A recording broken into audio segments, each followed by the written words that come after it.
Olá, tudo bem? Tudo tranquilo, meu querido aluno? Como é que você está? Espero que você esteja bem, espero que você esteja estudando e eu espero que você goste do que nós vamos ver agora, né? Nós vamos trabalhar com teoria dos conjuntos, né?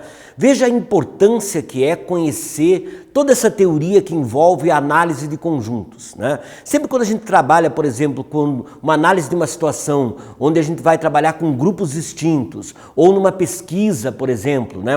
Uma determinada empresa quer lançar um produto, né? Um produto novo numa determinada região e ela, antes disso, ela quer saber se aquele produto tem uma aceitação naquela região, né? Para isso, o que ela vai fazer? Ela vai fazer uma pesquisa onde ela vai mapear os grupos, né, ou seja, por classe social, por idade, né, por escolaridade, para ver se vale realmente a pena montar ou lançar um produto naquela região, né? Você imagine só, abrir uma churrascaria num bairro, por exemplo, onde 90% da população é vegana, né? Seria um erro grave. Ao mesmo tempo, por exemplo, você tem uma região onde existe, vamos supor, um público jovem, né, um público jovem que pratica esporte, que gosta de caminhar e assim por diante, a vantagem que é abrir uma academia nessa região, né? Então, a gente começa a estudar a teoria dos conjuntos com a ideia, na verdade, de caminhar aí para uma análise de grupos, até futuramente para uma análise de probabilidade. Okay? Então vamos lá, vamos trabalhar com a nossa primeira aula aqui, com a nossa primeira aula de resolução de exercícios e já começamos aqui com uma situação interessante, né? Veja bem, o que nós temos aqui? Na figura a seguir, os conjuntos A, B, C e D estão representados por 4 quadrados, né? Vamos dar só uma recordadinha num detalhe importante. Existe uma relação entre conjuntos que eu tenho que lembrar, né? Por exemplo, quando eu tenho um conjunto e um subconjunto, né? O que seria um subconjunto? Todos os elementos desse subconjunto pertencem também ao grande conjunto, né? Então, uma relação entre eles, eu diria o seguinte: o conjunto contém o subconjunto, né? E o subconjunto está contido no conjunto. Mas eu tenho outras relações que eu posso trabalhar entre os conjuntos. Eu posso, por exemplo, reunir 2 grupos, fazer uma união, né? Agora, o que eu posso perceber? Que quando eu faço essa união, tem elementos que pertencem simultaneamente aos 2 grupos, né? Por exemplo, eu posso ter lá pessoas que estudam inglês, pessoas que estudam francês e, naturalmente, podem existir pessoas que estudam os 2 idiomas ao mesmo tempo. Então, quem estuda os 2 idiomas ao mesmo tempo, né, o inglês e o francês, esse elemento, essa pessoa, ela pertence simultaneamente a 2 conjuntos, ok? Agora, por exemplo, é muito difícil alguém que numa região, né, principalmente no Brasil, a gente tem, né, um grande amor por futebol e pelo time que torce, né? É muito difícil numa região, por exemplo, você ter uma pessoa que torça para 2 times ao mesmo tempo, né? Flamengo e Fluminense, por exemplo, né? São Paulo e Santos, Palmeiras e Santos, né? Paraná e Atlético. Então, é muito difícil você ter pessoas que torçam para 2 times ao mesmo tempo. Significa o quê? Se eu for fazer a intersecção desses 2 conjuntos, nós não vamos ter nenhum elemento que venha a pertencer aos 2 conjuntos simultaneamente. Okay? Então, isso é para você recordar um pouquinho dessa relação que nós temos entre conjuntos. Vamos resolver agora essa situação. Ele fala o seguinte: ele quer saber, nessa região que nós temos aqui destacada, achurada, ou seja, nessa região que está pintada, como é que eu poderia representar essa região aqui, né? Nós temos aqui os símbolos de união e intersecção. Então, o que nós vamos fazer? Nós vamos trabalhar parte a parte para entender da onde surgiu aquela região. Então, olha aqui, tem 2 situações aqui interessantes para você perceber. Primeiro, nós estamos aqui fazendo a intersecção entre esse conjunto B e esse conjunto C. Então, essa área que está destacada, pintada aqui, ela representa a intersecção entre o conjunto B e o conjunto C. Veja que existem elementos que pertencem simultaneamente a B e simultaneamente a C.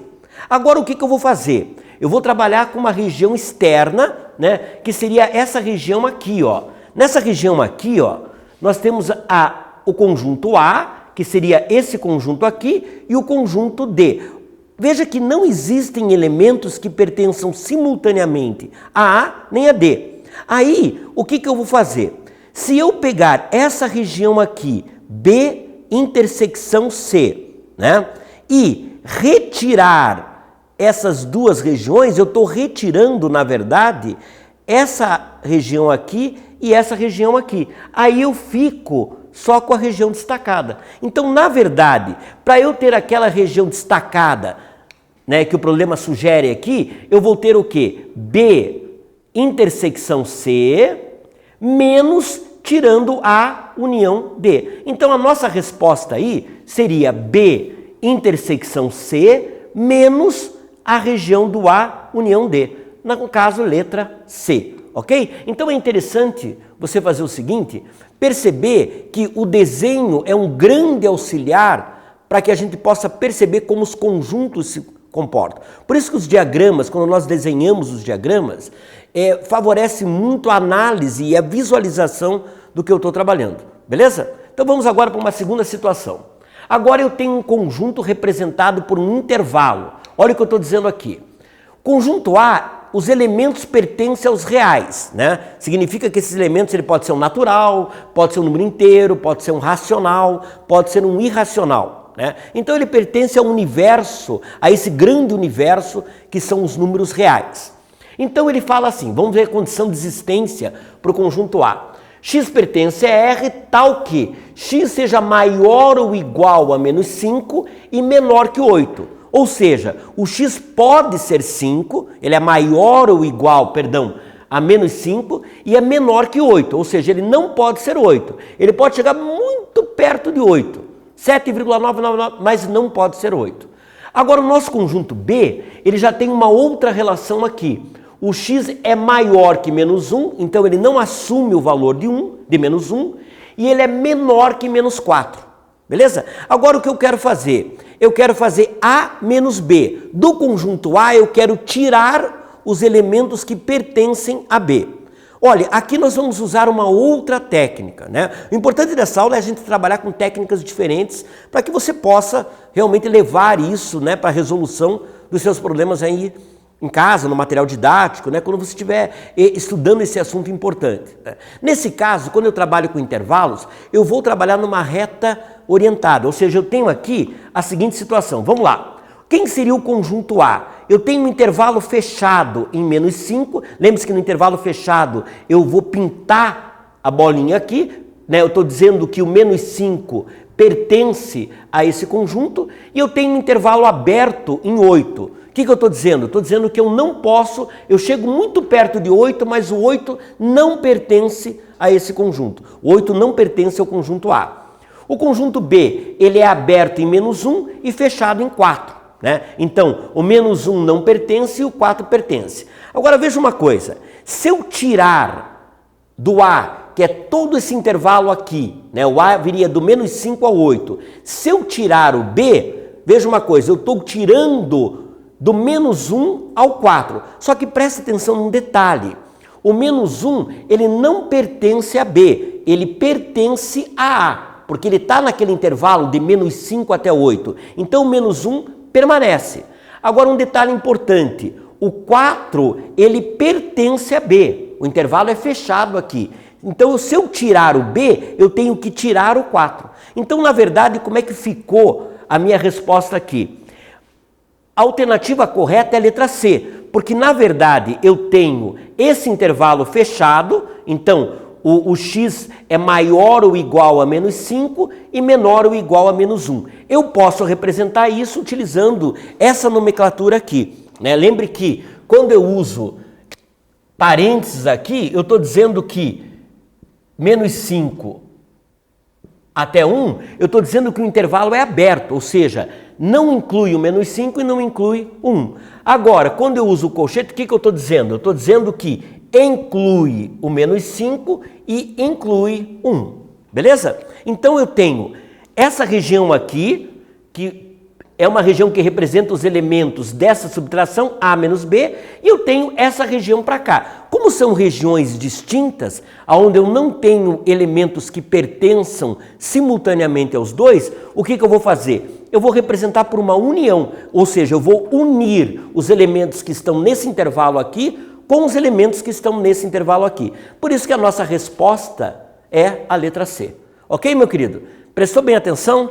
Né? Se você tiver alguma dúvida, faça o seguinte, isso é uma grande vantagem, né, para você que está nos assistindo aí. Se tiver alguma dúvida, para o vídeo. Para o vídeo, dá uma olhadinha com calma, presta atenção na explicação, volta, quantas vezes você quiser. Eu vou estar sempre junto com você, eu vou estar sempre aí pertinho de você para te explicar o quanto for necessário. Beleza? Vamos lá? Vamos para o próximo exercício para você entender melhor aí a situação. Agora, o que nós temos aqui, né?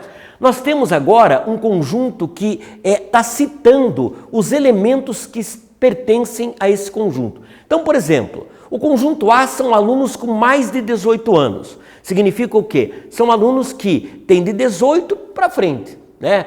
Nunca é tarde, né, para voltar a estudar. Então a gente tem aí pessoas que estão estudando sempre, né? Basta a gente estar vivo para a gente aprender, basta a gente querer, né? Isso é uma grande vantagem.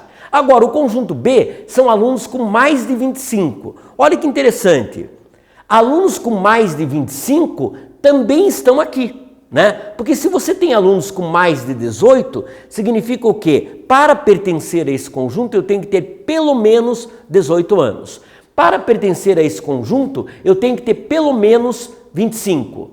E aqui, alunos com menos de 20, ou seja, são alunos que estão de 20 anos para baixo. Agora, o que acontece aqui? Como é que eu poderia, utilizando diagramas, né, representar essa relação aqui entre o conjunto A, o conjunto B e o conjunto C? Então vamos dar uma olhadinha aqui para você entender.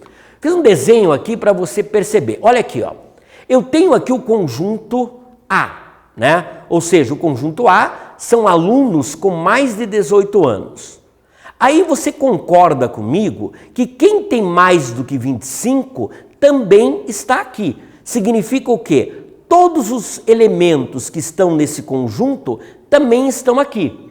Só que a recíproca não é verdadeira. Ou seja, elementos que estão no conjunto aqui, nesse conjunto com mais de 18, não estão todos aqui, né? Quem tem 19, 20, 21, 22, até 25, ele não está aqui. Então eu diria o seguinte, os elementos que têm mais do que 25 anos pertencem a um conjunto que é um subconjunto de A. Todos os elementos que estão aqui, todos os elementos de B também são elementos de A, mas nem todos os elementos de A são elementos de B, ok? Agora tem um detalhe, quem tem menos do que 20 anos tem de 0 a 20, mas tem um intervalinho ali, ou seja, que tem também mais do que 18, né? A partir de 18 aqui, 18, 19, até chegar em 20, são esses elementos que estão aqui. Então, na verdade, a nossa resposta aqui, ela é muito bem representada pela letra D. Na letra D eu tenho o conjunto A, o conjunto B e o conjunto C representado, ok? Então, meu querido, a intenção dessa aula foi nós trabalharmos com os intervalos, né? Ou seja, com os elementos de cada conjunto e como eles se relacionam na união e na intersecção, beleza? Eu vou deixar aqui alguns exercícios para você praticar. Na próxima aula nós nos encontramos, você trabalha na tua casa, estuda com calma, presta bem atenção e aí a gente corrige a tua tarefa de casa, tá bom? Dá uma olhadinha aqui e um bom estudo para você. Temos aí um primeiro exercício que também vai trabalhar com essa região, né, para que você possa estudar com calma. Temos aí um segundo exercício, também para você praticar, né, enxergar bem a união, a intersecção. E um terceiro exercício que vai trabalhar agora com elementos para nós percebermos as relações que existem aí, ok? Então até um próximo encontro e nós nos vemos aí para trabalhar e estudar a teoria dos conjuntos. Um abraço para você.